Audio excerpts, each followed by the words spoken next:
Assalamu alaikum dear students, welcome to our lecture number 24. Student आज हम quick book online में दो मज़ीद बातें सीखने के लिए जाएंगे जो बेसिकली इसके लास्ट इवेंट्स होते हैं। नंबर 1 स्टूडेंट हम ये चीज़ सीखने के लिए जाएंगे कि एम्प्लॉय की टाइम शीट हम लोगों ने कैसे एंटर करनी है और फिर हमने उसको कस्टमर को कैसे चार्ज करना है, जैसे हम लोग ऑलरेडी क्विक बुक डेस्कटॉप में कर रहे थे। दूसरा हम लोग ये सीखने के लिए जाएंगे बैंक रिकन्सिलेशन स्टेटमेंट हम लोगों ने क्विक बुक ऑनलाइन में कैसे प्रिपेयर करनी है। हालांकि आप ये दोनों पॉइंट से क्विक बुक डेस्कटॉप में फेमिलियर हैं, लेकिन अब हम इसी चीज़ को हम सीखते हैं अपने क्विक बुक ऑनलाइन में। तो स्टूडेंट सबसे पहले हम एम्प्लॉयज़ की बात करें तो आपको यहाँ पे एम्प्लॉयज़ ऐड करने पड़ेंगे। या मैंने एक एम्प्लॉय यहाँ पे ऐड किए हुए हैं शकील। अगर मैं नया कोई एम्प्लॉय ऐड करना चाह रहा हूँ तो ये एक नया एम्प्लॉय है, ठीक है। मैं इसको नाम दे रहा हूँ असद और इसका फर्स्ट नेम और लास्ट नेम लिखूँगा। इसका एड्रेस देखें, वही सारे जो एलिमेंट्स हैं जो क्विक बुक हमारे पास डेस्कटॉप में थे वही एलिमेंट हैं। यहाँ पे उसका मेल एड्रेस आ जाएगा, फ़ोन नंबर, मोबाइल नंबर। अगर उसका जो बिलेबल रेट है ये वही रेट है जो आपने फ़िक्स करना है अगर ये एम्प्लॉय किसी कस्टमर के पास जाके काम करके आता है। इसकी हायर डेट और इसकी रिलीज़ डेट ये अगर आप यहाँ पे भी नहीं करना चाहते तो कोई ऐसा इशू नहीं है, क्योंकि आप जानते हैं कि ये आप एडिटेबल होता है, ये आप फ्रंट एंड के ऊपर भी चूज़ कर सकते हैं। तो जस्ट मैंने यहाँ पे उसका नेम लिखा और मैंने इसको सेव किया। ये मेरा एक एम्प्लॉय सेव हो गया और ऑलरेडी मेरे पास 2 एम्प्लॉय हैं। यहाँ पे स्टूडेंट आप सिर्फ एम्प्लॉय की लिस्ट को गेट कर सकते हैं, इसके अलावा आपको यहाँ पे काम नहीं कर सकते। आप सिर्फ एम्प्लॉय की लिस्ट को गेट कर सकते हैं, ठीक है। ये एम्प्लॉय की लिस्ट है, इसको एडिट कर सकते हैं, ठीक है। इसको एक रिपोर्ट की फॉर्म में देख सकते हैं। अदरवाइज एम्प्लॉय से जुड़ी आपको यहाँ पे ट्रांजैक्शन नहीं कर सकते। अगर आपने एम्प्लॉय की ट्रांजैक्शन करनी है तो आपको पता है कि 2 किस्म की ट्रांजैक्शन जो है वो परफॉर्म करते थे हम लोग क्विक बुक डेस्कटॉप में भी, और अब हम लोग यहाँ पर भी परफॉर्म करेंगे क्विक बुक ऑनलाइन में भी। एक हम उसकी single time activity sheet record करते थे, एक उसकी हम वीकली टाइम शीट जो है वो रिकॉर्ड करते थे। सिंगल टाइम एक्टिविटी शीट हम लोग कैसे रिकॉर्ड करें, जैसे ये एक शकील एक एम्प्लॉय है और यहाँ पे हम सिलेक्शन करते थे अगर ये बिल लेबल नहीं है, ठीक है। हम जस्ट इसकी टाइम शीट रिकॉर्ड कर रहे हैं। देखें, एक तो ये ना कि एम्प्लॉय अपना टाइम शीट रिकॉर्ड कर रहा है कि मैंने ये काम इतने बजे से लेके इतने बजे तक किया, ये अपने टाइम को ट्रैक कर रहा है, ठीक है। एक तो ये है, लेकिन एक ये है कि अगर एक एम्प्लॉय किसी कस्टमर के ऊपर जाके काम कर रहा है और आपने वो कस्टमर को जितने ऑर्स हैं वो चार्ज करने हैं, तो फिर आपको ये चार्जेबल ऑल के ऊपर यहाँ पे क्लिक करना पड़ेगा और उस कस्टमर का नाम भी सिलेक्ट करना पड़ेगा। अगर आप ये टिक नहीं कर रहे, एक एम्प्लॉय सिर्फ अपनी ड्यूटी बता रहा है कि मैं इतने बजे से लेके इतने बजे तक इस काम को मैंने परफॉर्म किया, इतने बजे आया, तो फिर आपको इसको टिक मार्क नहीं करना। ये ऐसा ही है जैसा हम क्विक बुक डेस्कटॉप के अंदर सीख रहे थे।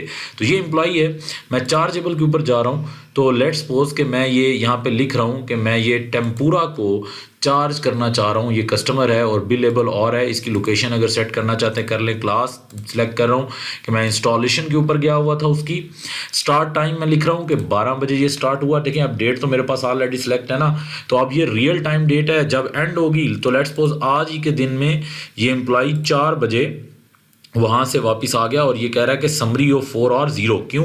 क्योंकि मैंने रेट ही कोई नहीं लिखा हुआ था। लेट्स सपोज कि मैं 200 पर और जो रेट है वो यहाँ पे चार्ज कर रहा हूँ, तो देखें ये 800 आ गया और डिस्क्रिप्शन में मैंने लिख दिया कि एम्प्लॉय विजिट टू टेम्पूरा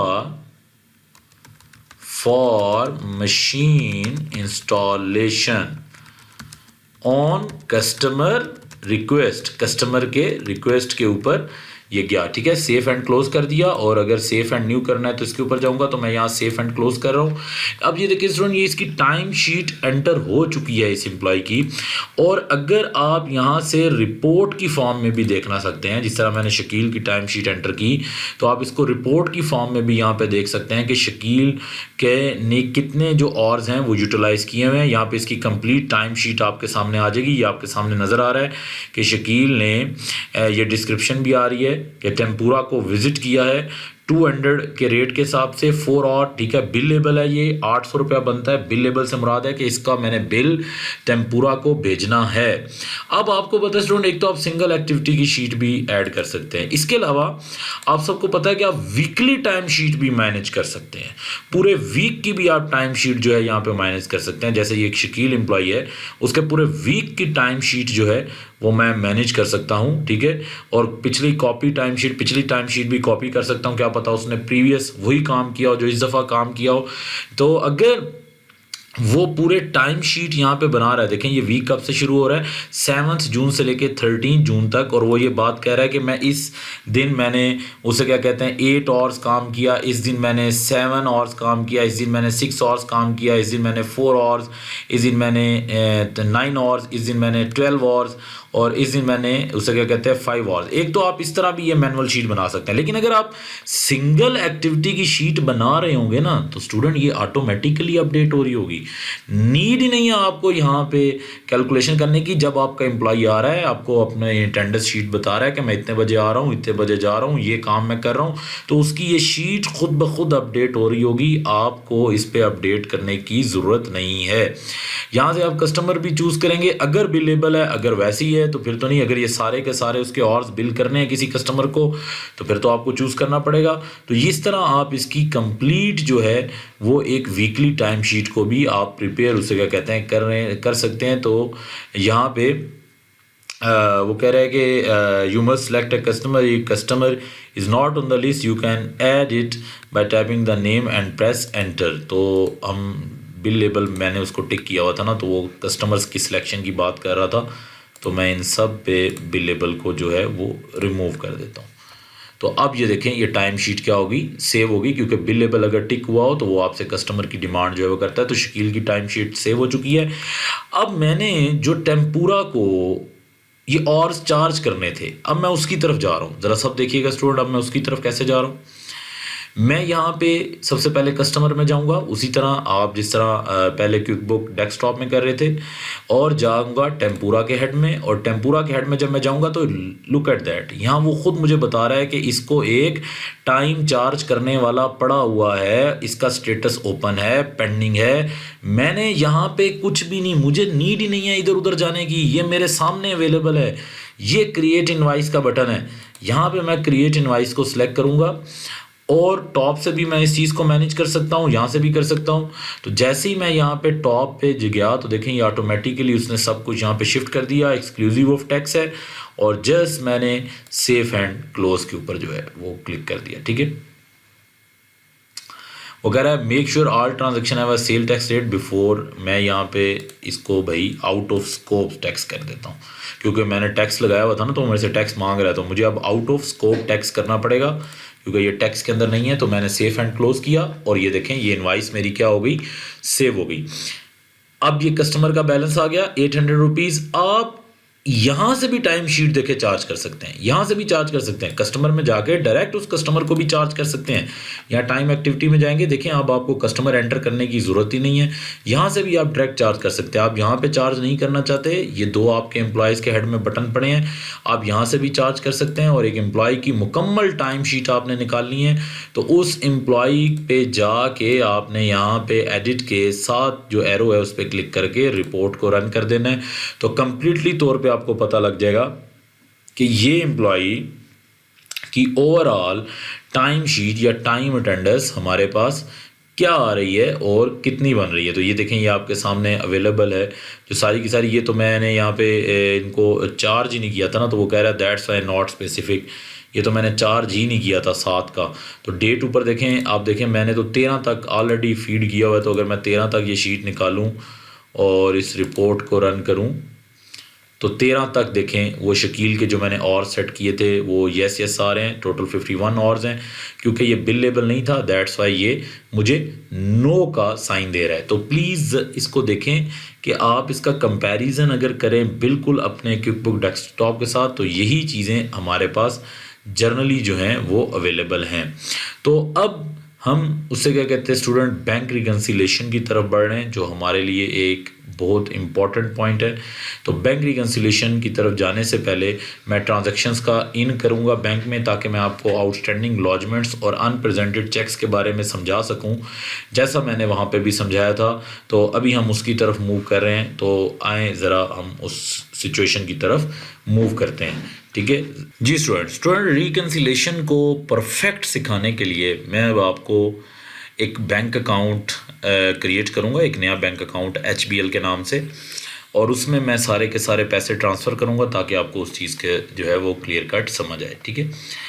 अच्छा, अब आप देखें, सबसे पहले मैं इसी में कर लेता हूँ, शुएब में, लेकिन शुएब में मैं डायरेक्ट पैसे ही रिसीव करता हूँ, ठीक है, और क्रिएट सेल रिसीट की तरफ चला जाता हूँ। आपको पता है अगर डायरेक्ट अमाउंट रिसीव करनी हो तो आप डायरेक्ट सेल रिसीट की तरफ चले जाते हैं। और ये शुएब में मैं आ गया, ठीक है। ये सारे ये यहाँ पर डिपॉजिट टू MCB कह रहा है, लेकिन मैं नया अकाउंट ओपन करता हूँ, नया कैश इक्विवेलेंट का अकाउंट ओपन करता हूँ। बैंक इसकी टाइप है, लेकिन मैं बैंक लिख लेता हूँ HBL। ये मेरा HBL बैंक है जो मैं ओपन करने के लिए जा रहा हूँ, ठीक है। इसको मैंने सेफ एंड क्लोज़ किया। HBL बैंक मैंने ओपन कर लिया। इसमें मैं अमाउंट ट्रांसफ़र करने जा रहा हूँ। मैं एक प्रोडक्ट एंड सर्विस यही मैं बेच देता हूँ, 1 क्वान्टिटी 6000 रुपीज़ की एक क्वांटिटी मैं बेच रहा हूँ, ठीक है। और क्लास में इसकी सेल ऑफ प्रोडक्ट सेलेक्ट कर देता हूँ, और ये अमाउंट अब ऑटोमेटिकली कहाँ चली जाएगी, ये अमाउंट अब ऑटोमेटिकली चली जाएगी HBL के अकाउंट में, ठीक है। HBL के अकाउंट में ये अमाउंट ऑटोमेटिकली चली जाएगी। यहाँ से भी मुझे डेट सेलेक्ट करनी थी, 7 मई सेलेक्ट हुई है, मुझे 7 जून सेलेक्ट करनी थी, आज की डेट। मैंने आज की डेट सेलेक्ट की और मैंने इसको किया सेफ एंड क्लोज, ठीक है। और सेल्स टैक्स मुझे हटाना था, sales tax out of scope sale tax करना था, तो अब मैं इसको कर रहा हूँ सेफ एंड क्लोज। देखें, जो भी आपका एरर आता है ये आपको खुद समझा देता है कि ये एरर है, आपको जस्ट एलिमिनेट कर देना है। अब मैं इस तरह करता हूँ कि एक और सेल रसीट, ताहा की सेल रसीट क्रिएट करता हूँ। 2-3 मैं सेल्स रसीट क्रिएट करता हूँ इन HBL। ये 7th को है, मैं 8th को अब क्रिएट करने के लिए जा रहा हूँ। 8th को मैं HBL में जो है वो क्रिएट करने के लिए जा रहा हूँ। देखें, 8th को अगेन मैं ये प्रोडक्ट बेचने के लिए जा रहा हूँ, और इसको मैं ये प्रोडक्ट 7000 का बेचने के लिए जा रहा हूँ। सेल ऑफ प्रोडक्ट कर रहा हूँ और आउट ऑफ स्कोप टैक्स कर रहा हूँ, ठीक है। और इसको मैं सेफ एंड क्लोज। ताहा का भी मैंने ये अमाउंट रिसीव कर ली, और अब मैं मूव कर रहा हूँ टूवर्ड टेम्पूरा में मैं एक अमाउंट रिसीव कर लेता हूँ, ठीक है। Create sale receipts, create sale receipt में जब मैं गया, फिर अब 8 मैंने सेलेक्ट किया, मैं अब 9 सेलेक्ट कर लेता हूँ, ताकि उससे एक डेट आगे मैं इस अमाउंट को रिसीव कर लूँ 9 में। और ये अमाउंट आई 1, और यहाँ पे मैंने अमाउंट लिख ली 8000, किससे मैंने 8000 का ये बेचा, और मैंने इसको आउट ऑफ स्कोप टैक्स किया और सेफ एंड क्लोज किया। अब स्टूडेंट, मैं आपको ये HBL का अकाउंट दिखाना चाहूँगा कि HBL का अकाउंट अपडेट होके इसका बैलेंस कहाँ पे जा चुका है जो मैंने। तो HBL is now at 21,000 in my accounts, ठीक है। अब इस तरह करते हैं, हम HBL से एक पेमेंट्स भी कर देते हैं एक्सपेंसेस की। तो नाउ मूविंग टूवर्ड एक्सपेंस, हम 2 एक्सपेंसेस की पेमेंट भी कर देते हैं HBL से। कीप इन माइंड दैट कि मैंने 21,000 रुपये की जो है वो कलेक्शन वहाँ पे की है, ठीक है, डेट के पॉइंट ऑफ व्यू से। लेकिन 21,000 से ज़्यादा है, क्योंकि डेट मेरी आज 6 की आ रही है ना, 7 की आ रही है, उसकी वजह से। वैसे मैंने 8-9 की भी ट्रांजैक्शन की हैं, दैट्स वाई वो आ गया है। लेकिन मैं फिर भी यहाँ पे एक्सपेंसेस को पे करने के लिए जा रहा हूँ। एक्सपेंसेस को मैं यहाँ पे पे करूँगा। देखें स्टूडेंट, न्यू ट्रांजैक्शन मैं एक्सपेंस की कर रहा हूँ, एक्सपेंस की ट्रांजैक्शन मैं कर रहा हूँ। वो कह रहा है वो डिड यू पे, मैं किसको यहाँ पे करता हुआ नज़र आ रहा हूँ, ठीक है। यहाँ पे कोई आपको डेफिनेटली वेंडर एक सिलेक्ट करना पड़ेगा। तो मैं इसको बिजली के बिल की चलें एग्जांपल ले लेते हैं कि बिजली के बिल को मैं उससे क्या कहते हैं पे कर रहा हूँ। तो मुझे कह रहा है कि ऑलरेडी इससे रिलेटेड जो है वो मेरे पास अमाउंट पड़ी है, लेकिन मुझे उसको करने की ज़रूरत नहीं है, ठीक है। अकाउंट में MCB की बजाय HBL का सिलेक्ट करूँगा, जिसकी मैं रिकन्सिलेशन कर रहा था। आउट ऑफ स्कोप टैक्स में चला जाऊँगा। उसके बाद यहाँ पे एक्सपेंस का head electricity expense and telephone select करूँगा। अमाउंट मैं यहाँ पे लिख लूँगा, लेट्स सपोज 5000। 5000 लिखूंगा और category sale of product select कर दूंगा, ठीक है। सेफ एंड क्लोज करूंगा इसको मैं। सेफ एंड क्लोज किया तो ये एक्सपेंस मेरा 5000 का जो है वो सेव हो गया, ठीक है। फिर मैं एक न्यू ट्रांजैक्शन पे गया, एक और एक्सपेंस जो है वो हम लोग पे कर लेते हैं। एक और एक्सपेंस जब हम लोग पे करेंगे तो हमारे लिए इसे क्या कहते हैं कि आसान हो जाएगा। तो पेमेंट डेट जो है वो 9 जून हम लोगों ने सेलेक्ट किया, तो चलें एक और कर लेते हैं 10 जून। तो अब मैं इसमें यहाँ से लेट्स सपोज कमीशन फ़ीस पे कर रहा हूँ, और कमीशन फ़ीस मैं जो पे कर रहा हूँ वो पे कर रहा हूँ 1000 रुपीज़। और यहाँ पे सेफ एंड पहले तो मैं आउट ऑफ स्कोप टैक्स हटा दूँ, फिर मैं सेफ एंड क्लोज की तरफ जा रहा हूँ। तो क्लास फील्ड मैंने नहीं सिलेक्शन करनी, यस किया। तो 2 एक्सपेंसेस हैं और 3 मैं पेमेंट्स रिसीव कर चुका हूँ, ठीक है। अब मैं आपके सामने यहाँ पे इसकी अकाउंट हिस्ट्री में चला जाता हूँ। चार्ट्स ऑफ अकाउंट में आपको पता है अकाउंट हिस्ट्री कहाँ से निकाल लेते हैं, चार्ट्स ऑफ अकाउंट में, दैट इज़ HBL। मैं इसकी अकाउंट हिस्ट्री देखना चाहता हूँ, अकाउंट हिस्ट्री को मैं यहाँ से देखूँगा। ये इसकी अकाउंट हिस्ट्री है पूरी की पूरी जो मेरे सामने यहाँ पे आ रही है। 1000 की पेमेंट, 5000 की पेमेंट और 3 टाइम्स मेरे पास कैश जो है वो रिसीव हुआ है। तो 3 टाइम्स कैश क्या है, 8 7 + 6 जो 21,000 का मेरे पास कैश आ रहा था, ठीक है। और मैंने फिर 5 और 1 6, तो that time my ending balance is 15,000। मैं रिकन्सिलेशन को यहाँ से भी प्रेस कर सकता हूँ, और इसके अलावा मैं रिकन्सिलेशन को यहाँ से भी जाके जो है वो मैं लेके जा सकता हूँ। तो दोनों तरफ से आप रिकन्सिलेशन कर सकते हैं। तो अब देखें स्टूडेंट, मैंने उस टाइम ये आपको कहा था कि इसके साथ एक C और R का, R it is being represented reconcile, C is being represented clear.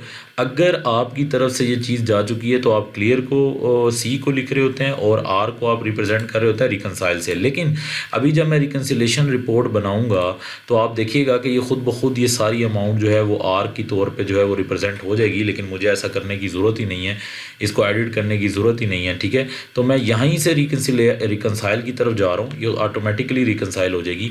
अब मैं रिकन्सिलेशन कर रहा हूँ और लेट्स सपोज के बैंक अकाउंट का जो बैलेंस इस टाइम मेरे पास चल रहा है वो मैं एंडिंग बैलेंस यहाँ पे डालूंगा। तो मैं यहाँ एंडिंग बैलेंस को यहाँ पे पुट करने जा रहा हूँ, लुक एट दैट 10,500, और उसकी जो एंडिंग डेट है वो मैं 15 लिख रहा हूँ, ठीक है। वैसे 30 को ज़ाहिर बात करते हैं, लेकिन चल उसे क्या कहते हैं, मैं 15 लिखता हुआ नज़र आ रहा हूँ क्योंकि मैंने ट्रांजैक्शंस को आगे प्रोसेस नहीं किया हुआ। तो 15, और उसी में आप सब बात जानते हैं कि उससे पहले एग्जैक्ट 15 को अगर उसने आपसे सर्विस चार्जेस डिडक्ट किए हुए हैं, ठीक है, 500 रुपीज़ के सर्विस चार्जेस जो है उसने डिडक्ट किए हैं, ऑलरेडी बैंक चार्जेस का अकाउंट सेलेक्ट हो रहा है। और आपको पता है कि ये जब बैंक स्टेटमेंट आपके सामने आती है तो फिर आप ये चेक करते हैं कि उसने सर्विस चार्जेस कितने डिडक्ट किए हैं, और उसने 2000 रुपीज़ की इंटरेस्ट इनकम आपको दी हुई है, ठीक है, बैंक ने। तो आपने ये उसको यहाँ पे लिखा HBL और ये सिलेक्शन की, और स्टार्ट रिकन्सिलेशन की तरफ चले गए। जब आप स्टार्ट रिकन्सिलेशन की तरफ गए तो वो आपको यहाँ पे बता रहा है कि 9000 रुपीज़ का यहाँ पे आपके पास डिफरेंस आ रहा है। अब इस 9000 रुपीज़ को आपने कैसे देखें, इन दोनों पे ऑलरेडी टिक लग गया। क्यों? क्योंकि इंटरेस्ट इनकम और बैंक चार्जेस तो आपने खुद अभी देख के एंटर किए ना, तो हो गए। अब वो वहाँ पे क्या होता था आपके सामने सारे, अब आपने देखना है कि कौन सा ऐसा चेक है जो स्टिल अभी तक जो है वो क्लियर नहीं हुआ, और कौन सा ऐसा चेक है जो अभी तक बैंक में मुझे पेमेंट नहीं नज़र आई। तो लेट्स सपोज अगर ये मेरे पास चेक है जो अभी तक मुझे बैंक में इसकी पेमेंट नज़र नहीं आ रही, और ये एक ऐसा चेक है जो मुझे बैंक में जो जगह पे नज़र नहीं आ रहा, ठीक है। अब मैं अगर इसको बैक लेके जाऊं तो इसको मैं ज़रा अमाउंट को मैं रिकन्सिलेशन पर्पस के लिए इसके बैलेंस को जो है वो परफेक्टली चेंज कर लेता हूं। इन ट्रांजैक्शंस की मदद से मैं इनको ज़रा परफेक्टली चेंज कर लेता हूं, ठीक है। मैं यहाँ से जाऊँगा, ये एडिट इंफॉर्मेशन के ऊपर चला जाऊँगा, और एडिट इंफॉर्मेशन से जो है वो आपको खुद ब खुद ये पॉइंट जो है वो क्लियर हो जाएगा कि देखें एडिट इंफॉर्मेशन से हम लोग इसको कैसे पॉइंट आउट कर रहे होते हैं, ठीक है।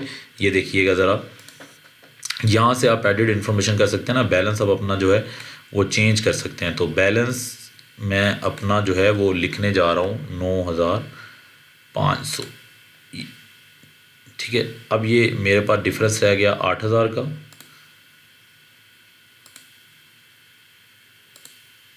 8000 का। जस्ट मैं अब देखें ज़रा, यहाँ पे ज़रा मैंने वो इसको चेंज किया ताकि आपको रिकन्सिलेशन, क्योंकि ये मैं खुद पुट कर रहा हूँ ना बैलेंस ये, ठीक है। वैसे तो आपको ज़ाहिर सी बात है जो बैलेंस होगा उसके साथ रिकन्साइल करना ज़रूरी है। अब जब मैंने ये बैलेंस लिखा 9005 का 9500 का बैलेंस लिखा, तो मुझे ये बात पता लगी कि इस 9500 के बैलेंस में देखें वो कह रहा है कि 8000 रुपये का जो है वो मेरे पास, उसे क्या कहते हैं कि डिफरेंस आ रहा है। ये जो 8000 रुपये का मेरे पास डिफरेंस आ रहा है, ये डिफरेंस मेरे पास किस वजह से आ रहा है? जब मैंने इस सब चीज़ को चेक किया तो मुझे नज़र आया कि ये एक ऐसा चेक है जो मेरे पास, उसे क्या कहते हैं कि प्रेजेंट नहीं हुआ बैंक में।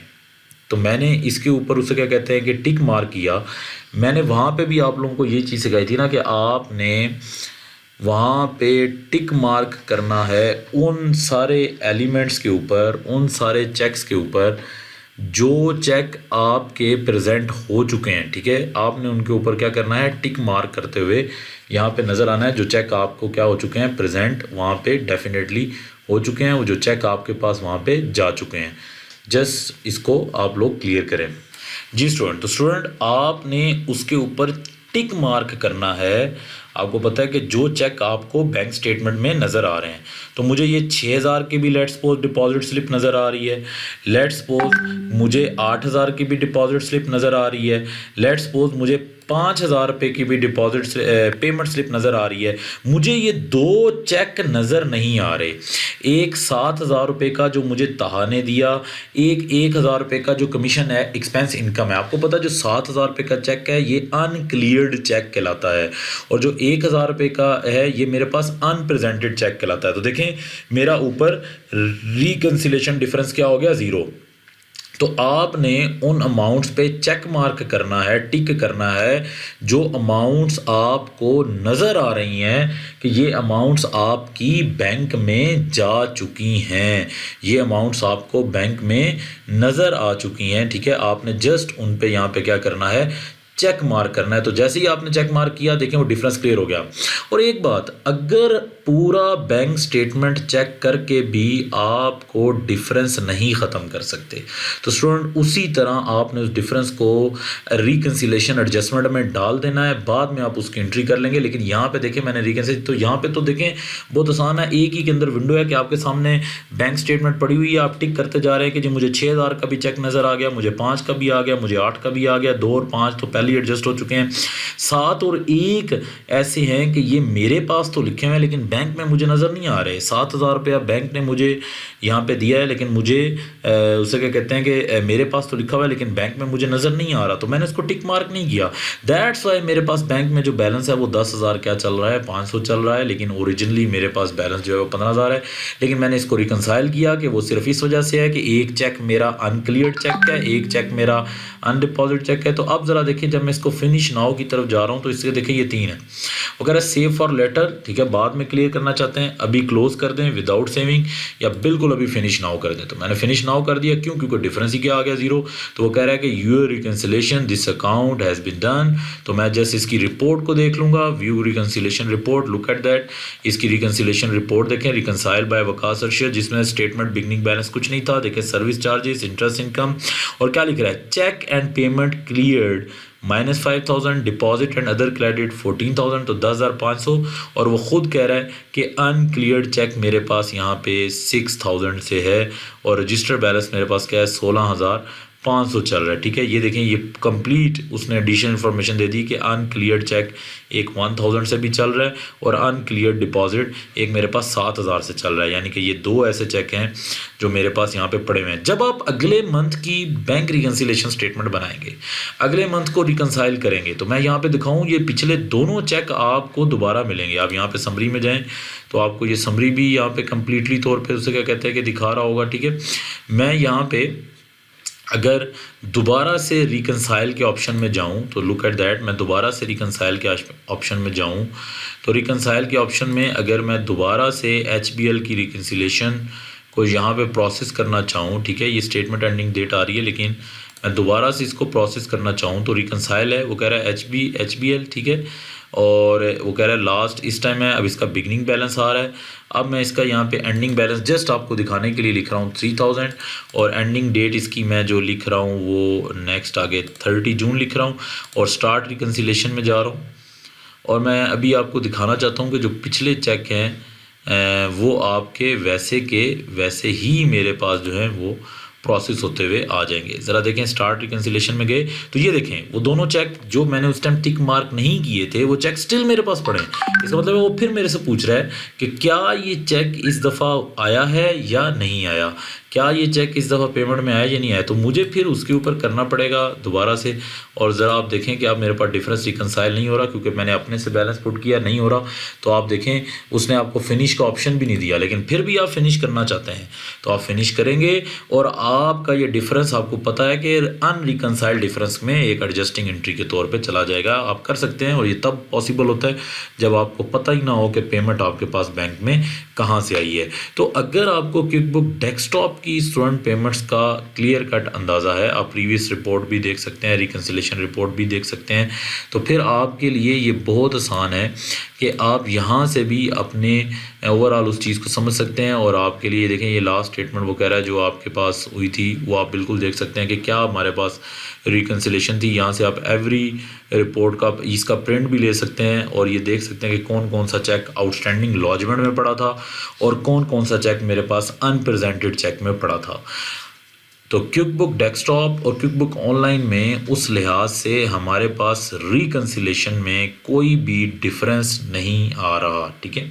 तो student that's it from over lecture number 24 जिसमें हमने रिकन्सिलेशन और एम्प्लॉय के बारे में सीखा। अब स्टूडेंट मैं आपको जो मेन अपना उससे क्या कहते हैं कि अगला लेक्चर है उसमें रिपोर्टिंग के ऊपर और डिफरेंट इसके कुछ टूल्स हैं वो रह गए हैं, उसके ऊपर हम डिस्कशन करेंगे। तो देखें जो आप क्विकबुक ऑनलाइन में मैनेज करते हैं वो ये सारी चीज़ें आपके पास यहाँ पे पड़ी हुई हैं। टैक्सेस अकाउंटिंग के अंदर वही चार्ट्स ऑफ अकाउंट और रिकन्सिलेशन आ रही है, आपने वही बिल्कुल वही रिकन्सिलेशन जो टॉप से होती है वही यहाँ पे है, ठीक है। आपके पास उसे चार्ट्स ऑफ अकाउंट आ रहा है, चार्ट्स ऑफ अकाउंट में आपने किसी का भी लेजर देखना है आप यहाँ पे लेजर देख सकते हैं, ठीक है। किसी का भी लेजर देखना है आप उस लेजर के ऊपर बात कर सकते हैं। लेकिन कल हम थोड़ा सा डीपली चार्ट्स ऑफ अकाउंट के ऊपर भी बात करेंगे, जनरल एंट्री के ऊपर भी बात करेंगे और इसके कुछ और जो टूल्स हैं उन टूल्स के ऊपर भी हम लोग बात करेंगे। जैसा कि जो टूल ये बजटिंग का टूल चल रहा है, स्मार्ट लुक का टूल चल रहा है, तो ये ऑडिट लॉग का टूल चल रहा है। इन टूल्स के बारे में आपको बताऊँगा कि इनका मेरे पास क्या फंक्शन है और यूज़र्स को कैसे आप लोगों ने मेंटेन करना है उसके बारे में भी हम कल इंशाल्लाह ताला डिस्कशन करेंगे। एंड कल हमारा लास्ट लेक्चर होगा। तो student thank you very much, ठीक है। कल इंशाल्लाह ताला आप लोगों से मुलाकात